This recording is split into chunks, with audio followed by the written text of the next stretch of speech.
Wade's daughters, Dawn and Mindy, and the entire family, I would like to thank you for joining us in this celebration of the life and legacy of Emmett Wade Bruton. You are all people that are special to Wade, and therefore special to all of us. It means so much to have you here in person, remotely from Ohio, or elsewhere in the world. My name is Dawn Garrett, friends of Dawn and Mindy, and I'll be hosting today's service. I would like to invite Wade's brother Jim to offer the opening prayer and speak on behalf of Wade's siblings and family. Jim?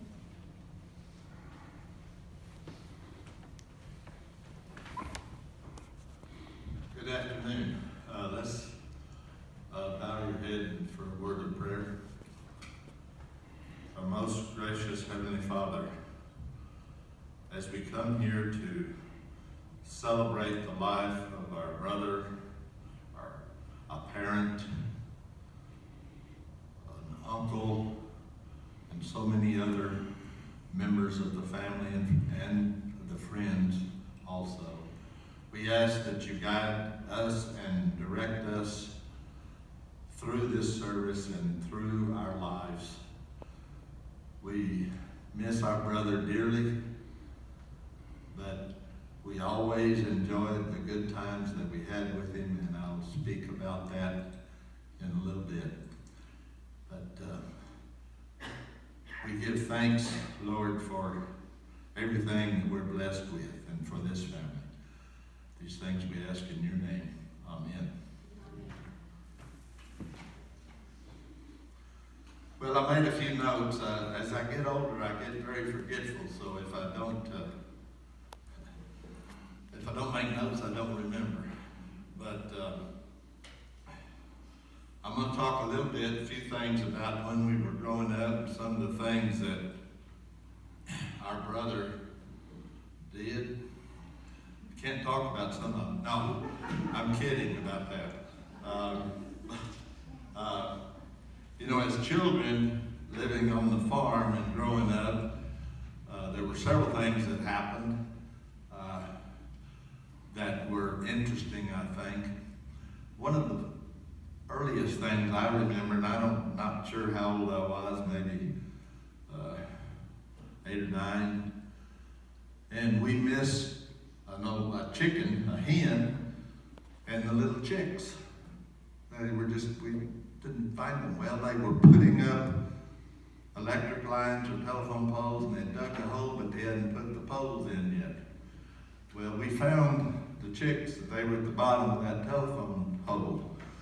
And Wade had this brilliant idea that he could just lower me down in there and get hold of my feet.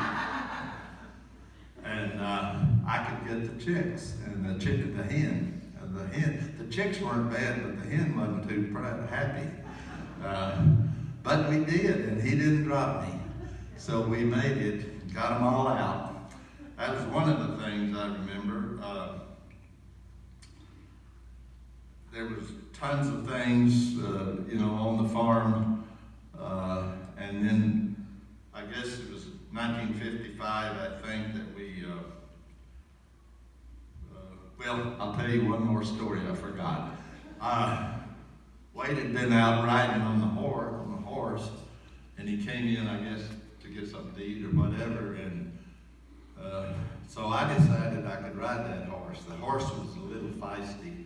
He had tied him up at the front, and Marv, Dwayne, was supposed to give me the reins to the horse after I got on. That part didn't happen.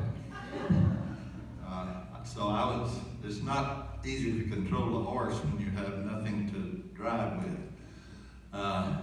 And he took off and headed like as far as from here to the end of the chapel here to a barbed wire fence. And I thought, oh, this is not going to be good. So I just jumped off. Fortunately, I didn't break anything or anything, but I survived. But I always blamed Wade for that happening because he shouldn't have left that horse there. And then Marv, because he didn't give me the driver's part of it. Wade, also, we had, I don't remember mother from the house to catch the school bus to the main road there. And Wade, I think he must have got better, especially after he got married and she straightened him out. But he wasn't always eager to go. So he was always running late. Not always, but many times. And we'd get on the bus and the bus driver would say, "Is Wade coming today?" I said, "I think so." And then pretty soon we'd see him running. He'd running down the road with his shirt, trying to put his shirt on. I think one time he didn't even have his shoes on, he had them in his hand. But anyway, that was kind of a fun thing to remember.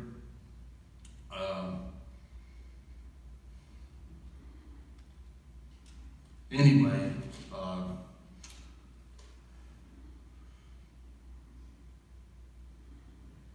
there was probably a lot more things that I could, if I remembered, could remember like I used to, but that's probably enough for that period of time.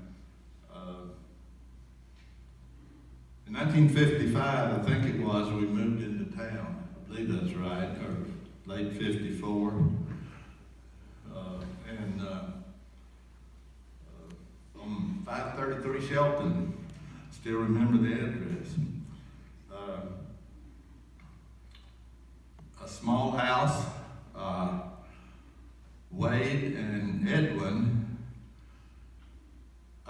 slept in the garage.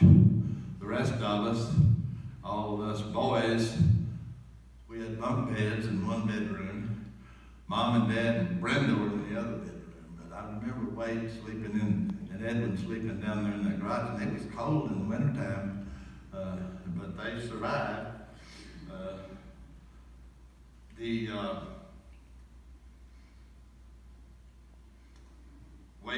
Wade was going to high school, and I guess it was maybe, like I said, 10th grade or so, and he decided that was enough of the schooling for him.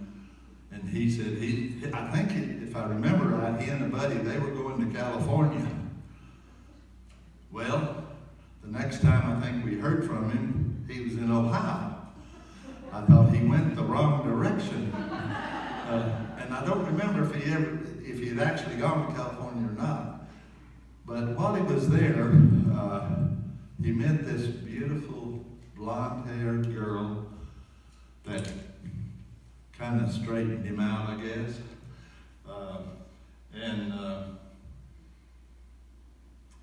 He stayed up there for many, many years.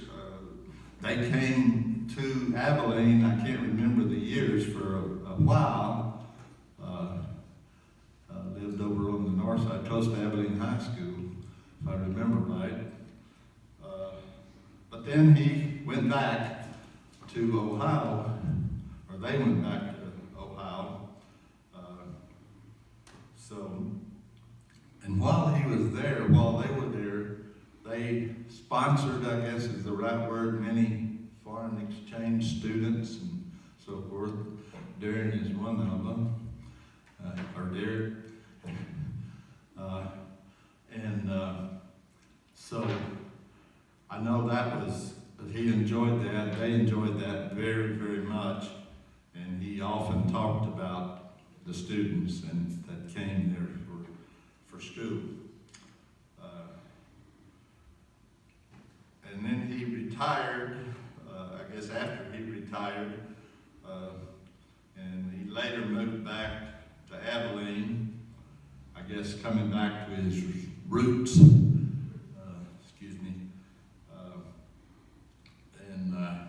I remember we would come here and visit, my wife and I, Gina, often after we had retired, and Wade loved to go dancing. And so we would go sometimes with him to the dances, and I've never claimed to be a dancer. So my wife loved to dance, Gina, so she was always on the dance floor with Wade, which was fine, and she'd come back and she'd say, "Wade's a good dancer." Not like you. I said, I know. I hadn't danced with him, but I know he's better than me. Those were cherished times. So that's kind of a few stories. I won't go on and on, but I'm pretty sure my wife passed almost 2 years ago, and on her marker at the cemetery, we put "Dancing with Jesus," and so I thought, I bet you Wade and Gina are dancing in heaven today. I know that for a fact. Well, not for a fact, I haven't been there, but I bet they are. So that's just a few things I wanted to share. Brother, we're going to miss you a lot, and but we will carry on. And I thank God for your life and the times we spend together. God bless.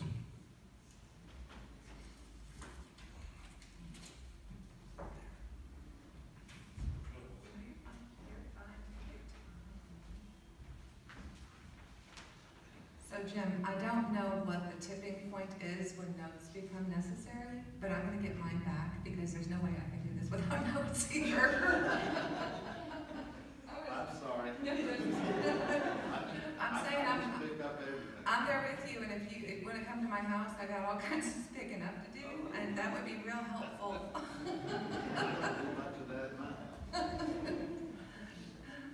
Well, thank you. That was an absolutely lovely prayer and memorial tribute to Wade. And next, we're going to hear a piece from Mr. Tony Barker. Tony?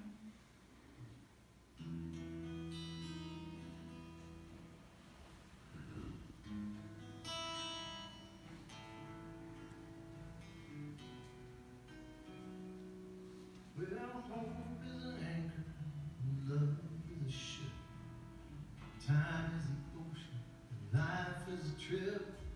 You don't know where you're going, till you don't know till you know where you're at. If you can't read the stars, you better have a map.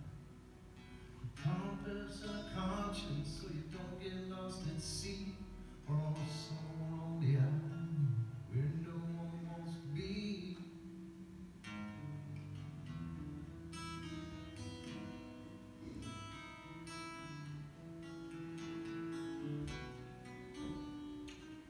From the beginning of creation, I think our Maker had a plan for us to leave these shores and sail beyond the sand.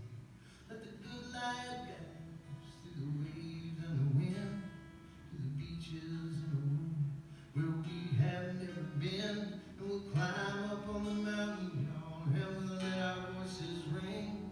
For those who never tried it, they'll be the first to sing.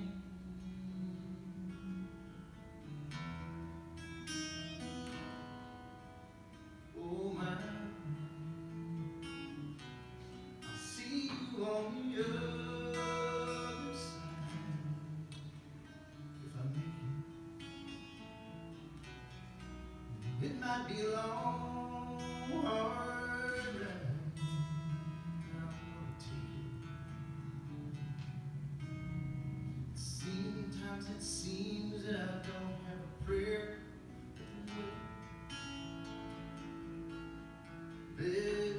Better take me anywhere.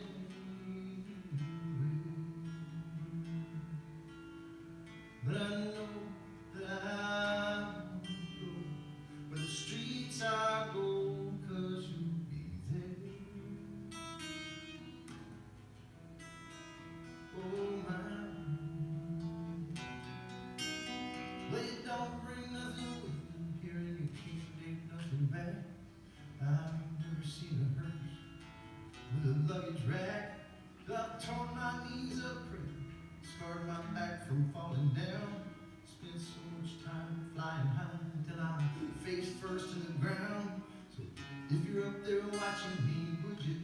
got to say, telling my mind, yeah, to see you both someday.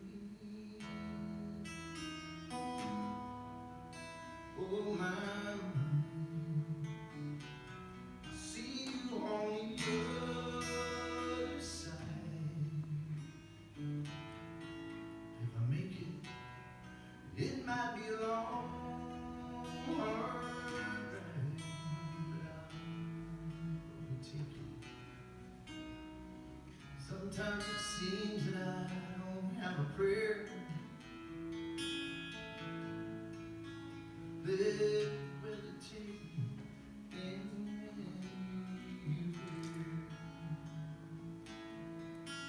But I know that I won't.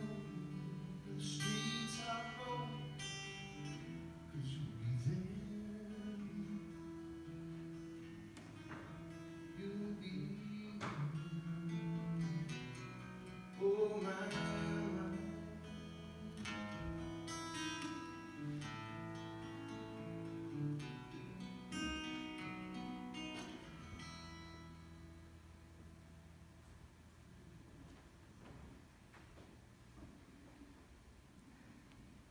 Thank you, Tony, that was beautiful. I suspect he's there. Quite confidently. Wade's oldest daughter asked that I share some words on her behalf. I love you so much.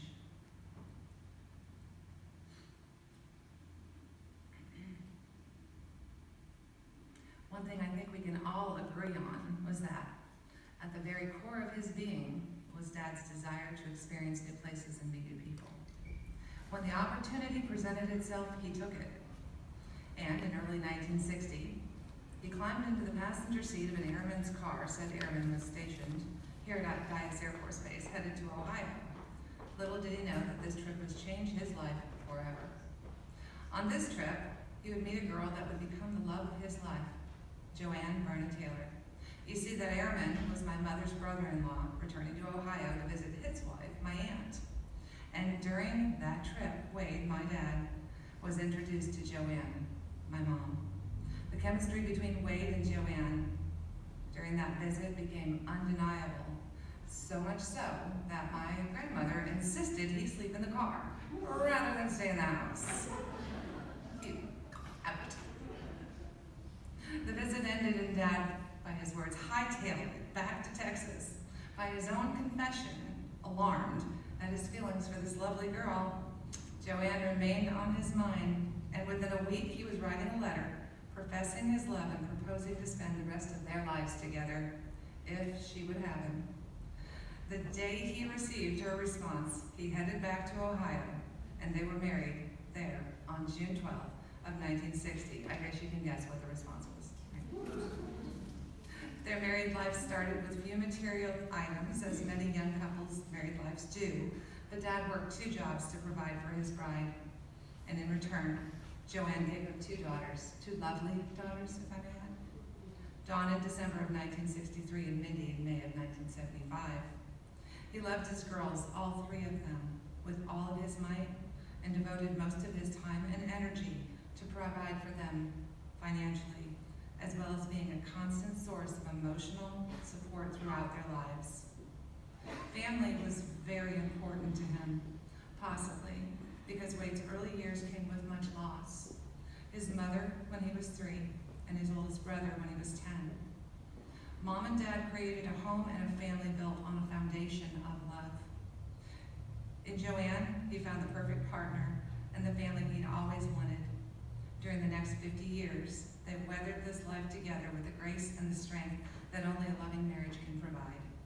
Not only did they agree there was enough love in the house for them, but they also welcomed in children in need of a family via the foster program, and later as a host family for foreign exchange students, as Jim mentioned.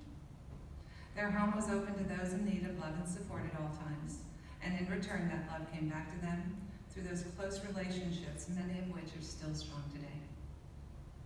Dad and Mom celebrated their 50th wedding anniversary on June 10th of 2010. The following April, sadly, Joanne's journey through this life ended.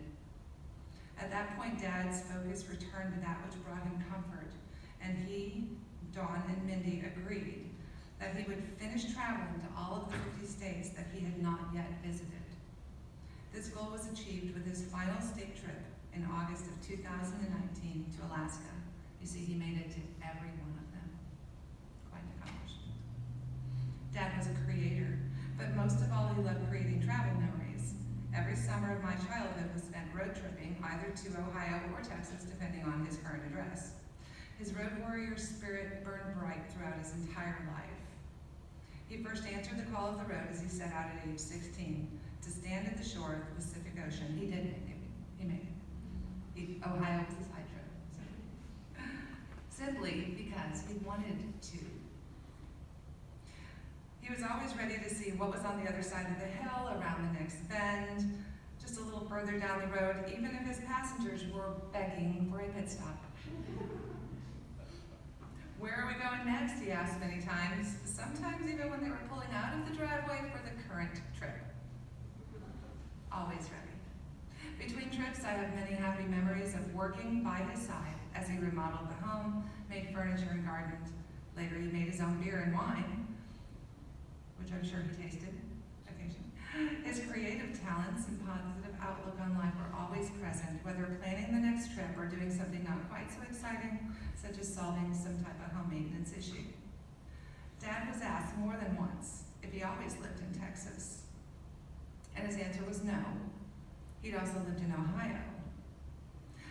When asked how he ended up in Ohio from Texas, his response was, I chased a little blonde up north. I have to wonder if when he got in that car that day, if he realized what a legacy he would leave today. He asked me recently if I was happy. And when I asked the question to him in return, he replied, I've been happy all my life because he simply chose to have a happy life. And I am eternally grateful for all of the joy and happiness that he brought to me.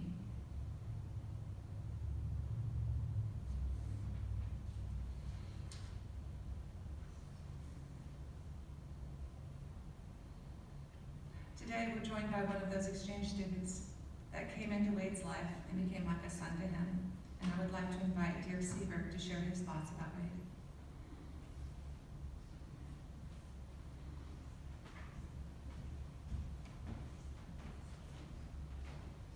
Thank you, Dawn. Very glad that apparently it's okay to have prepared notes and not have to memorize much of these. Okay, hello everyone. My name is Dirk Seaberg. I'm from Arizona, but I was born and raised in Marburg, a small college town on a hill in central Germany with a medieval castle on top. It inspired the Brothers Grimm, who may be more familiar to you, to write their famous fairy tales while they lived and studied in Marburg. Mindy and Dawn invited me to speak to you today, to celebrate Wade's life with you all here in Abilene and out there, wherever you are, and I thank them for their invitation. I'm also grateful to my strong family in Arizona, who allowed me to spend this day with you all celebrating the life of a great man. I've known Wade for over 30 years, and over that time I learned that he had grown up in these plains of West Texas, to which he returned 9 years ago, among 8 brothers and a sister during the Second World War in the 50s. Wade's heart was as big as the West Texas plains he grew up in. Besides raising their 2 daughters, Dawn and Mindy, Wade and his wife, Jo, fostered 4 children here in Abilene during the 1970s. Later on in Bowling Green, Ohio, they hosted various foreign exchange students from all over the world, and that's how I, the pasty white beanpole from Germany, came into the picture. I was able to meet, albeit briefly, a couple of the other exchange students, like Eric and Erwin and Nathan and Echo, who've kept in touch as well. A couple of years ago, on the occasion of Wade's 80th birthday, Echo even delivered a birthday tribute via pre-recorded video, a beautiful rendition of I Cross My Heart by one of Wade's favorite artists, George Strait. It meant a lot to him and moved Wade, that tough cowboy of yesteryear, to tears. But I'm getting ahead of myself. We first met one cold and snowy evening over 30 years ago in December 1990 in the church basement of a Presbyterian church in Bowling Green, Ohio, where all Bowling Green State University foreign exchange students of that year met our assigned host families for the first time. I had broken my ankle playing volleyball, but insisted on riding my bicycle to the event in the snow and was slow to hobble to the table on the other side of the room on my crutches. They knew they had drawn someone special, and so did I. He'd agree, I'm sure, if I said that Wade recognized in me the same thick-headed kid he once was. Wade loved to tell that story of our first encounter whenever he got the chance to introduce me to someone. I can hear his deep Texas drawl now, proudly recounting the occasion. They were the salt of the earth, and when Joe and Wade kept inviting me to family functions, where it sometimes seemed that I was the only non-family member there, I can't help but think that they took a liking to me. Jo spoiled me with all the traditionals of her kitchen, like McBell's chicken. She indulged me in my sweet tooth with pies as American as they come, topping it off with her pecan pie. And standing proud by his charcoal smoker, Wade introduced me to his famous Texas barbecue brisket, which I'd never had before or since. He proved that you can take a man out of Texas, but you cannot take Texas out of a man. On another occasion, Wade took me to the Social Security office in Bowling Green to get a Social Security number. I'd never been to an office like that before, and I had no idea where to begin. And as they say, you don't exist in this country until you have a Social Security number. And so in a way, Wade brought me into this American life. Now, while I didn't have or need a car in Bowling Green, I had friends who had cars I might borrow, and besides, you're not a real person unless you have a driver's license, right? So Wade helped me figure out what I needed to do, where I needed to go, what I needed to study, and so in a way, Wade helped me make a real person in this country. As it turns out, much as it feels that way, my story is not unique. Both Mama Jo and Wade had an oversized impact on other kids like myself. While Eko, who is from Indonesia, only stayed with them for about 3 weeks, Jo and Wade bridged a cultural divide too big for some to cross by showing him true love and respect. On one occasion, Eko told me that Wade took him to join in one of his favorite pastimes, watching a BGSU Falcons football game. When it came up on prayer time for Eko, who was Muslim, he asked Wade for a quiet place to pray. Not an easy task at a wild football game, as you might imagine. Wade took him to the first aid station because on short notice, that's the best place he could think of. There, he proceeded to explain to the nurse and everyone else what Eko was doing, praying at the first aid station. All told, Wade missed 40 minutes of one of the hotly contested games during their 1992 run at the MAC championship because he cared and he took care of Eko. He had no idea how much that meant to Eko. He had no idea.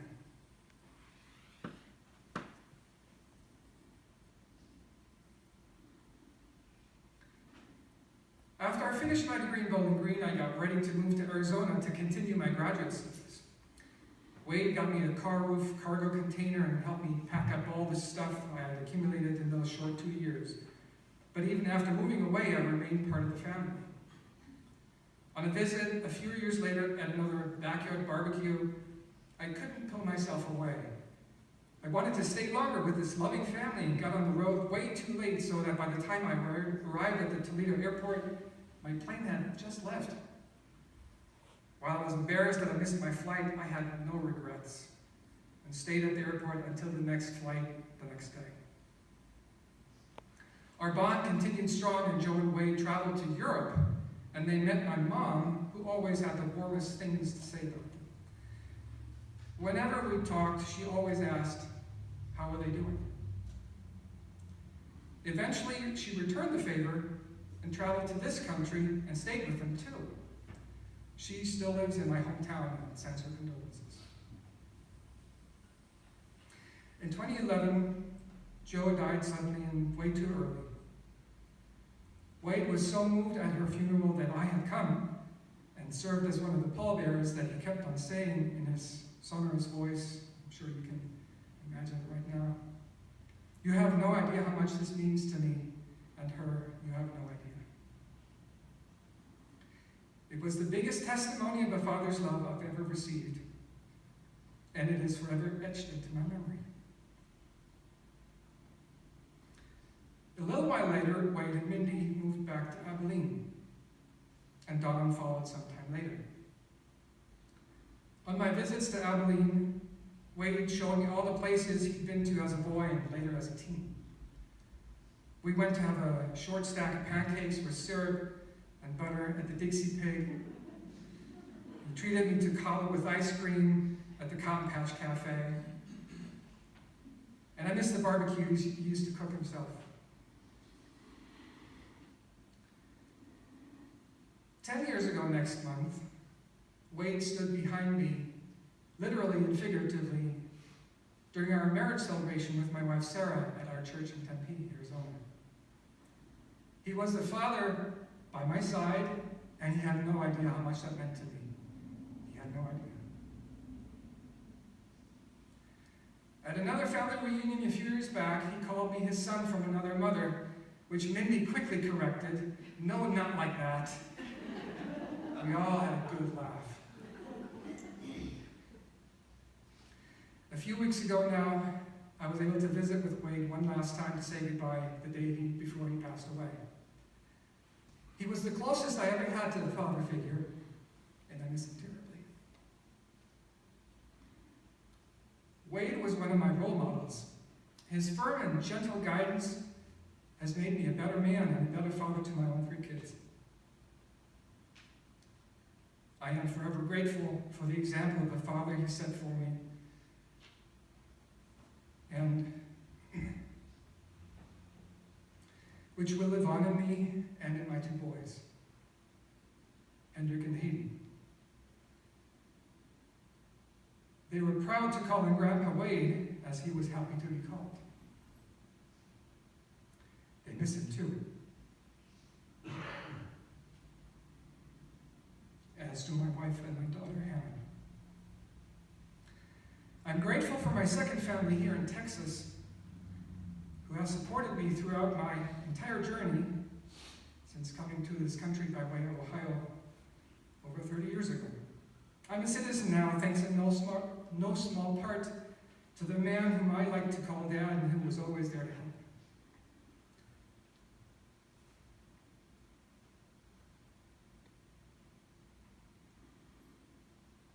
I'm so proud he called me son. He had no idea how much that meant to me. He had no idea. Thank you.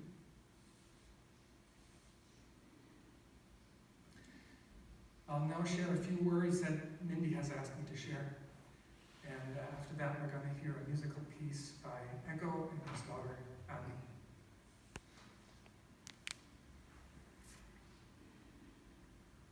My dad and I had always been pals.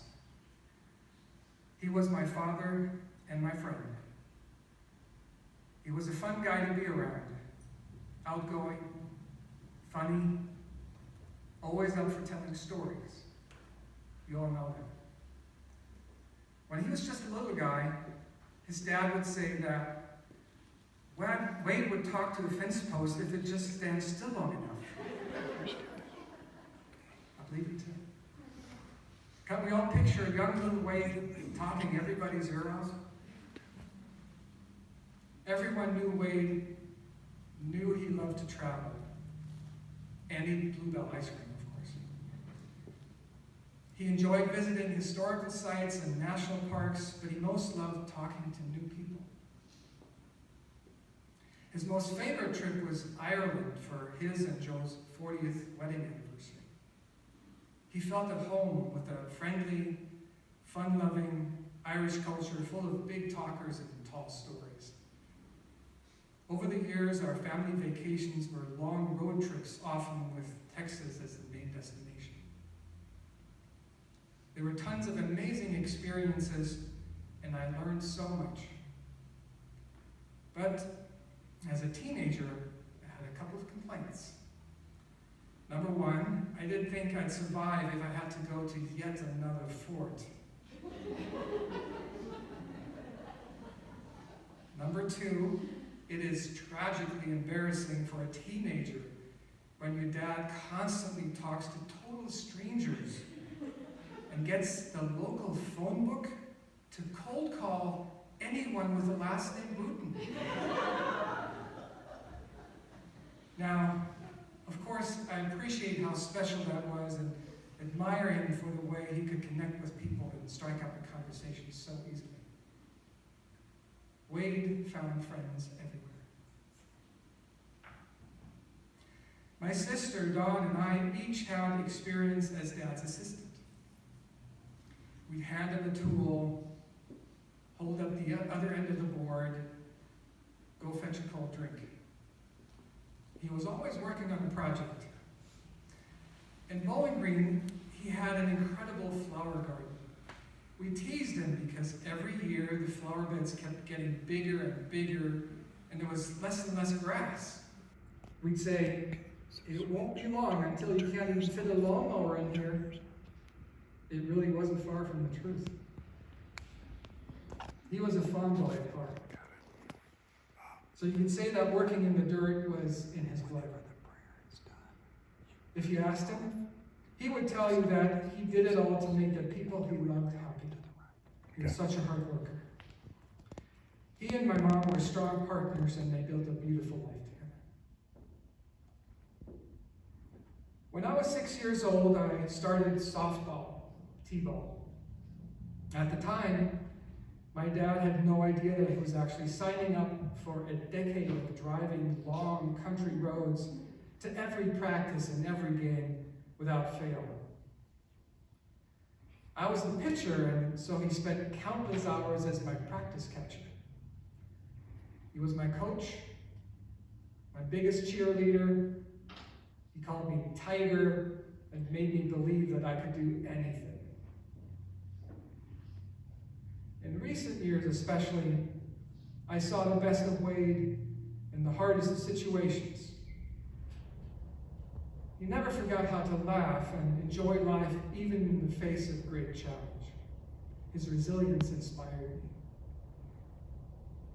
I'm proud of him for that and for so many reasons. He was authentically himself. He cherished family and friends and was forever generous with his love. He lived a happy life and created a meaningful legacy. A girl couldn't ask for a better dad. He was always there for me with guidance, encouragement, friendship, and celebration.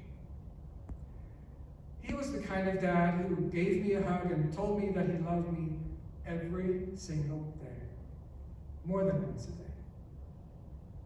I'm spoiled and so incredibly blessed.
Thank you to Echo and Audrey for that beautiful performance.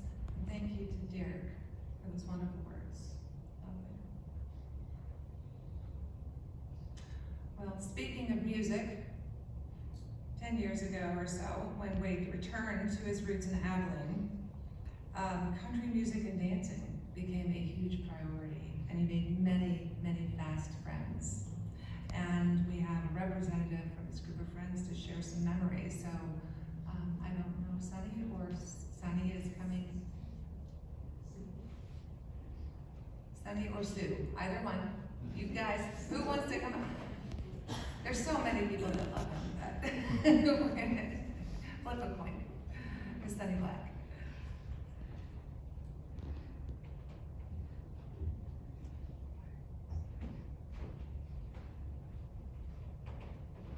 Of course, I didn't know Wade in his younger years, and a lot of us here met him once he started out on his dancing rounds, which was regular. I have a short message. We kind of all did a lot of discussion about him with memories, and most of them have already been covered of things that he talked about. But we all loved him, and one of the things we do remember, anytime you ask him how he was, he would always say, "Oh, I'm great for an old coot." And he loved to go out. We'd go out dancing, and afterwards we'd all go out to eat. And he always got ice cream or a milkshake. And it was tradition. Sue or some of the other ladies, they had to have their spoon of ice cream before he ate on it. He always looked forward to that. And since many of these have been covered, I'm just going to hit a couple of highlights about his love of travel, which I'm doing. And he was always out. He wasn't ashamed. He asked everybody to dance. It didn't matter what age you were. "I'd love to dance with you." And he was always talking about his family and how much he loved them, and going off to Ohio with that woman. And he started, and we gathered, that he worked really hard to take care of his family. And I remember his 80th birthday party, which was so wonderful that his daughters gave him. We always had such a good time there. And Wade loved everybody, and he was such a wonderful, caring person. And he talked about his family, his grandkids, his siblings, and different family members. But I'm just going to leave with this. Remember, goodbyes are only for those who love with their eyes, because for those who love with their heart and soul, there is no such thing as separation. Wade, you are gone from this earth, but not forgotten. We love you.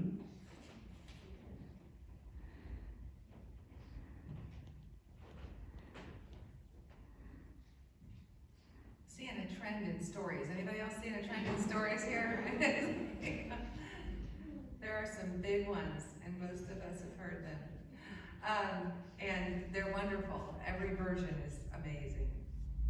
All right. Well, we're wrapping up this afternoon's tribute, and so we're going to invite Wade's brother, Tom Bruton, to come and share our closing prayer.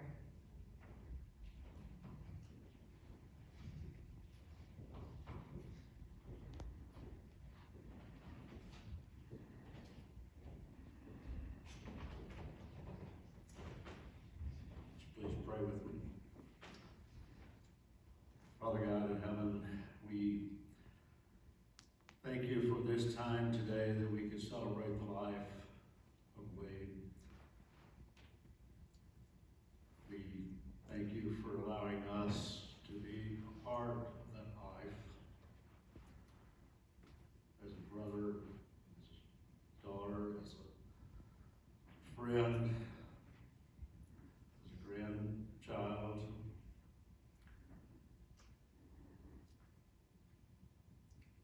We gather here with an ache in our heart and a tear in our eye because you're not here with us. We miss that joy that you always brought into our lives as we met with you. As we've shared these memories today, we thank you for the memories. So we can take those, and when we think of Wade, we will those memories, and we won't focus on the ache in our heart as much, because we will have the joy of those memories that will live on with us, and that we can share with our family and friends. We just thank you for Wade's life.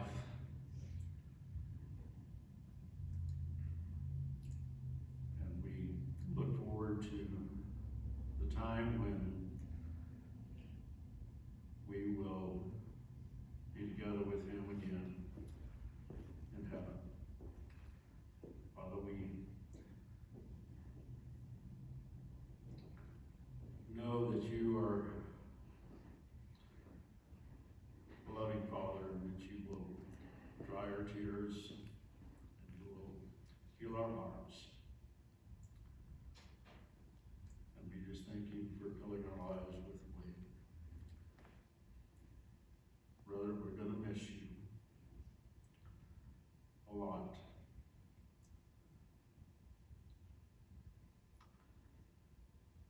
We will always remember you. And as one of your younger brothers, I have many memories of you.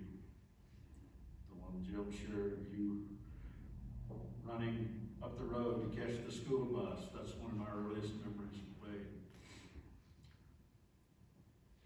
And I always remember he enjoyed his sleep.